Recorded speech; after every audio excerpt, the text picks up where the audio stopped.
তো hello friend, welcome to my new video. তো এই ভিডিওতে কিন্তু বেশ কয়েকটি আপডেট নিউজ দেওয়া আছে, তো ভিডিওটা অবশ্যই লাস্ট তক দেখবে এবং চ্যানেলে যারা নতুন তারা অবশ্যই চ্যানেলটিকে সাবস্ক্রাইব করে নেবে।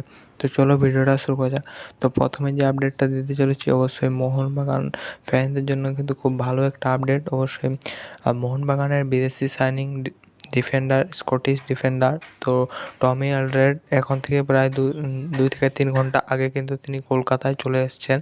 তো তাকে কিন্তু খুব সুন্দরভাবেই কিন্তু মোহনবাগান ফ্যান্সরা অবশ্যই কলকাতাতে আর কি রিসিভ করেছে এয়ারপোর্টে। তো তারপরে যে আপডেটটা দিতে চলেছি অবশ্যই মোহনবাগান দলকে নিয়ে। তো মোহনবাগান দল কিন্তু অবশ্যই ধীরাজ সিংকে কিন্তু সাইন করে ফেলেছে, গোলকিপার ধীরাজ সিং।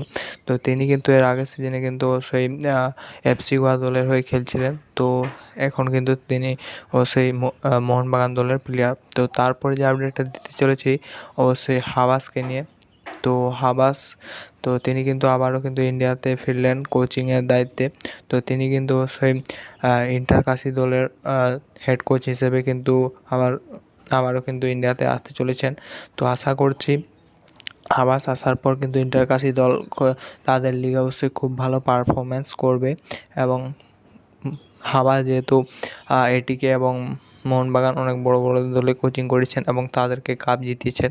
তো আশা করা যায় যে তিনি ইন্টারকাশিকেও কিন্তু অবশ্যই তাদের লিগে ফাইনালে অবশ্যই নিয়ে যাবেন। তো তারপরে যে আপডেটটি দিতে চলেছি অবশ্যই মোহনবাগান দলের নতুন ক্যাপ্টেন নিয়ে।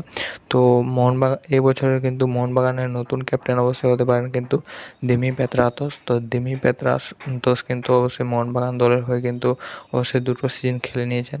তো তিনি এই 2টো সিজনে কিন্তু খুব ভালোই পারফরমেন্স করছেন। তো এই বছর কিন্তু অবশ্যই মোহনবাগান দলের নতুন ক্যাপ্টেন হতে পারেন দিমি পেত্রাতোস।